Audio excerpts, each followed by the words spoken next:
Do you want a Lamborghini or a Bugatti? Now, listen up, this episode is for you.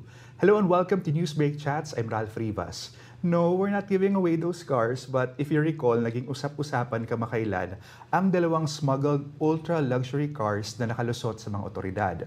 Both were Bugatti Chirons, cars so rare that only 500 units were ever produced from 2016 to 2022 in a Bugatti factory in France. Now, each is priced at around $3 million or 165 million pesos lang naman. Now, na-recover naman ito ng Bureau of Customs, no? But the big question is, are there more? And of course, how did that happen? Now, the big picture we're seeing is with the Land Transportation Office and its IT systems. Now, our transport reporter, Lance Yu, has a series of reports about that issue. Lance, so give us the lowdown of your report on LTO's IT systems and related ba yung issue sa IT systems at saka yung sa smuggled cars? Hi again. Okay, so when we talk about that, siguro, we have to talk about first why LTO needs an IT system in the first place. So you can imagine that LTO, as the agency that governs motor vehicles, they process tens of thousands of transactions involving driver's license, motor vehicle registration, and also importation of vehicles. So that's where, for example, this issue with the Bugattis comes in.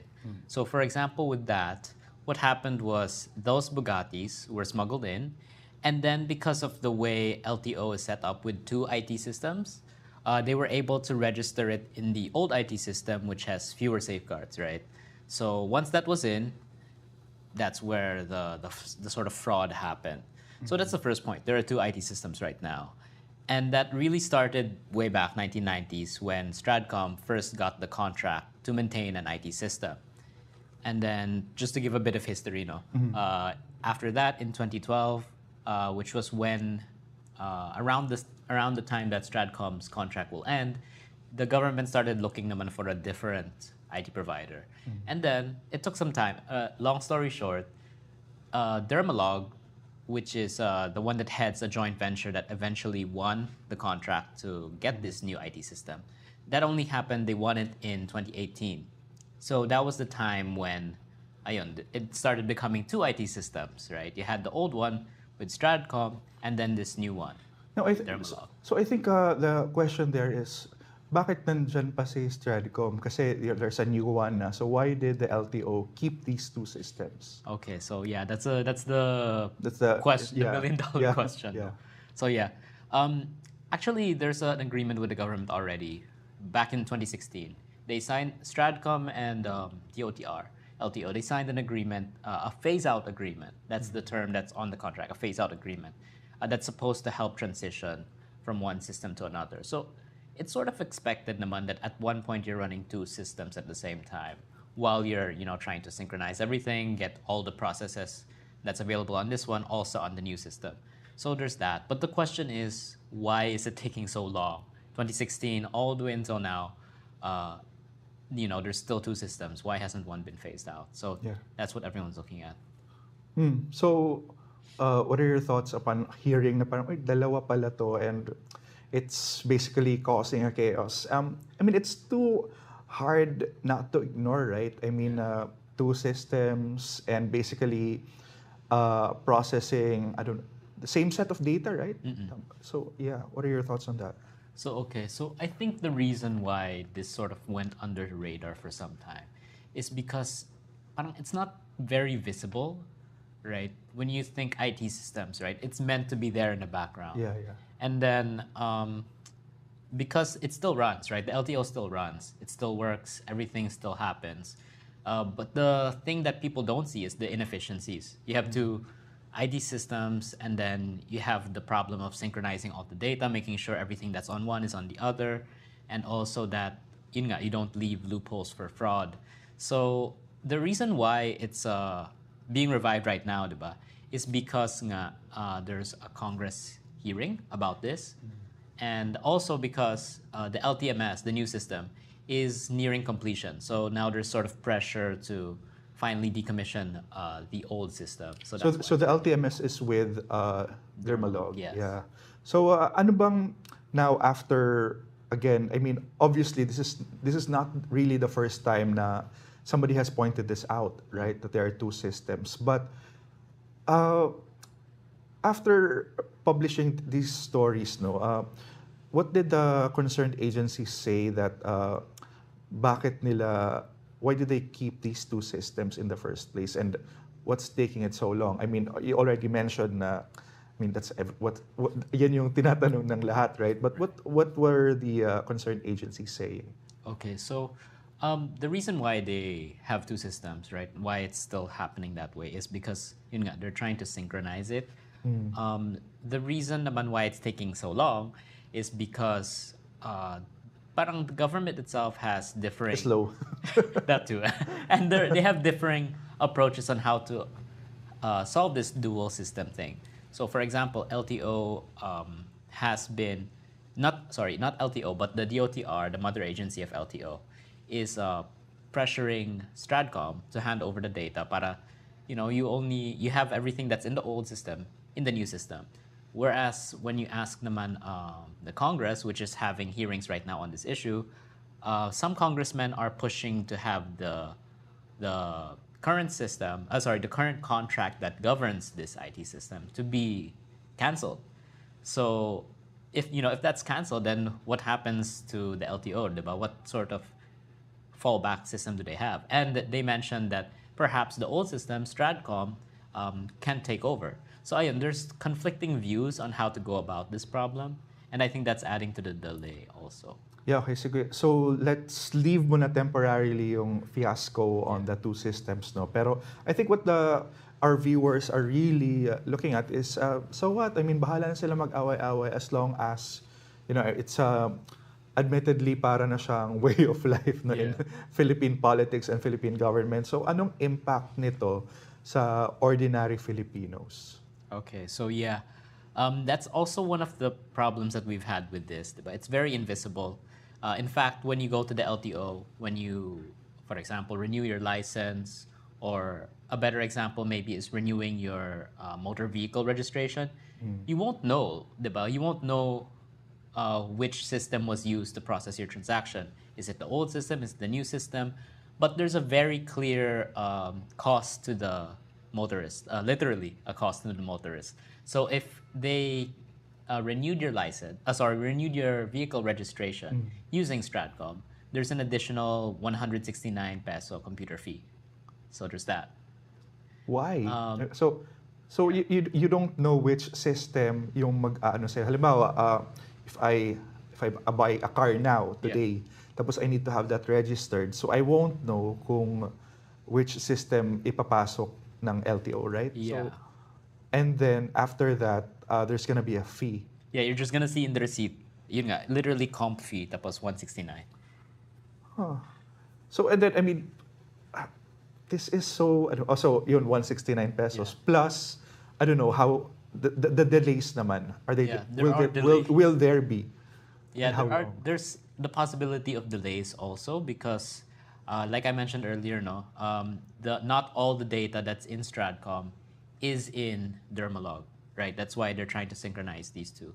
So the effect of that is if your vehicle was registered in Stradcom originally, when you're going to renew, it's possible that when they're doing it in the new system, they'll say, oh, your vehicle registration isn't here. How can we renew it?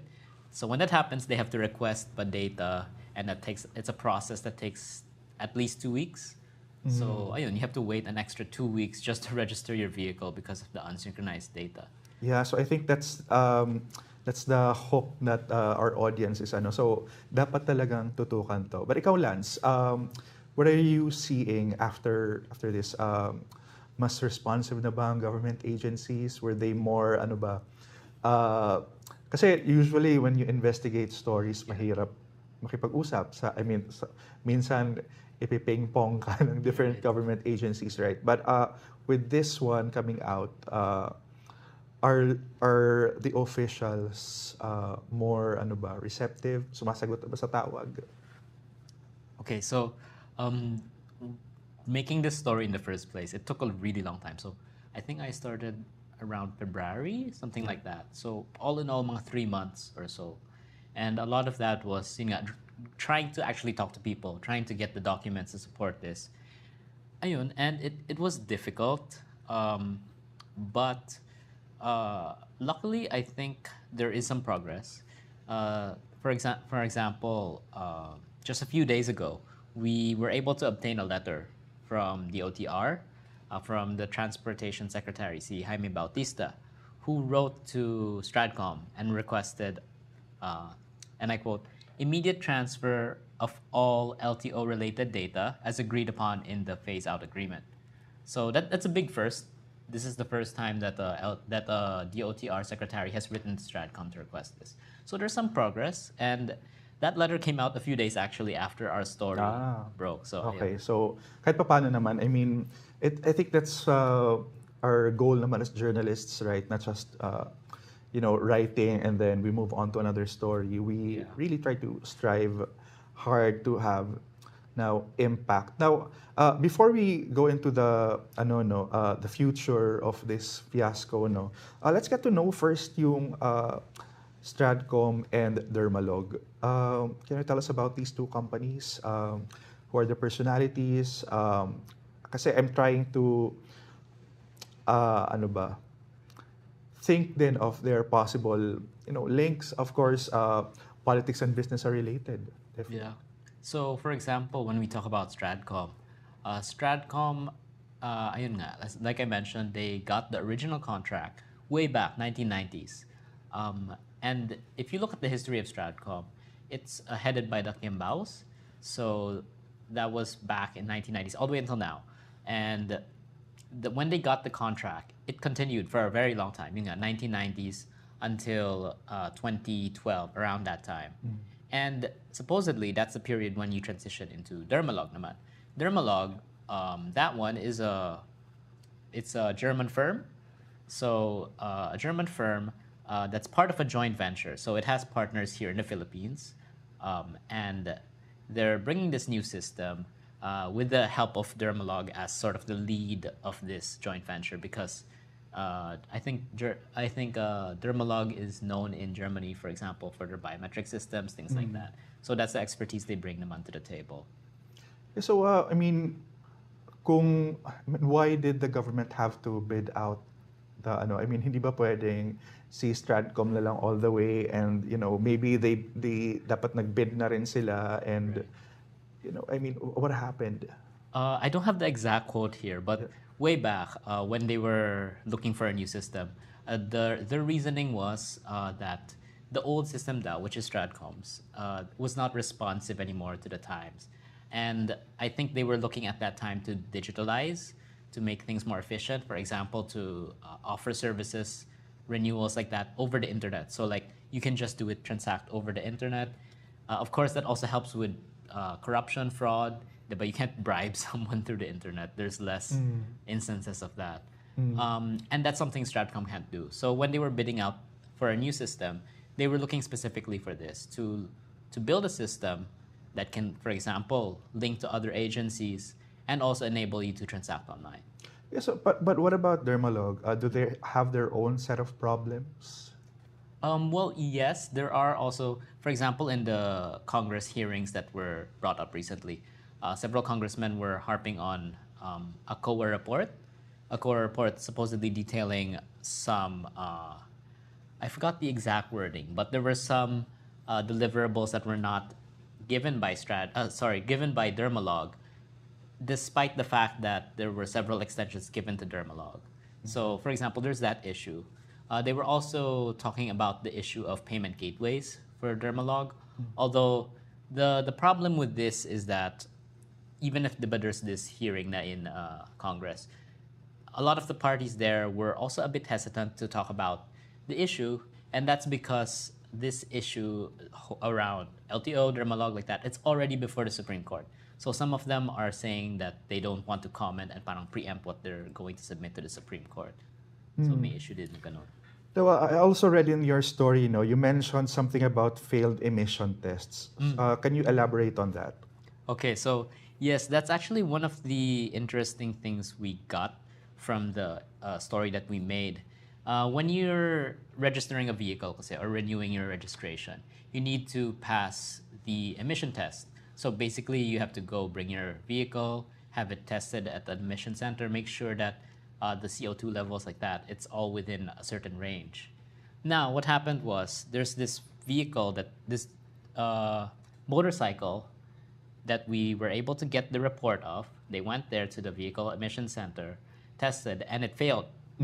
But then on the same day, we got a receipt that shows that they were able to register the vehicle. So how did that happen, diba? When we traced it, it turns out that it was registered through the old system, through Stradcom's system. So pumasa siya sa old system. And then it's still, I mean, technically it still failed, diba? Yeah. But it was able to be registered. Ah. So how did that happen? Was it bypassed or how, diba? I mean, possible ba na conflicting yung data? I mean, there are two different systems. So possible yun na conflicting yung laman ng data. Actually, that's the reason nga why it can't be registered most likely in Dermalog, because the moment the emission tests are out, it gets sent to the Dermalog system. So that way, parang it would already bar you from registering the vehicle. Whereas in Stradcom, you upload the documents manually. So perhaps in that way, there's the picture of how it actually happened is still unclear. What we know lang is that yun nga, it was registered somehow using Stradcom. Daming magic. Now, dito rin sa report mo, you also said something about no chairs and no tables. And Yes. could you elaborate on that? Kasi I think that's another fascinating detail. Yeah. Actually, it's a bit almost funny, diba? Yeah. When you're transitioning to Dermalog, yun nga, they were having problems because, for example, they couldn't even bring in the computers running the Dermalog system and put it on the tables because the tables were owned by Stradcom. And now the way that works is, in the original contract of Stradcom, the government doesn't have to pay Stradcom to make the system like that. Everything that Stradcom set up is owned by Stradcom. So they're right naman that it's their table. And that's also why Stradcom charges 169 in computer fees. So that's how they recoup their investment. And but as you can see right now, it's leading to issues. Ano ba? Have they spoken to each other? Are they, frenemies? How would you describe the relationship of the two companies? Kasi obviously, they need to be synchronized. Right. If Stradcom is gonna be phased out, I mean, they need to be coordinated well, right?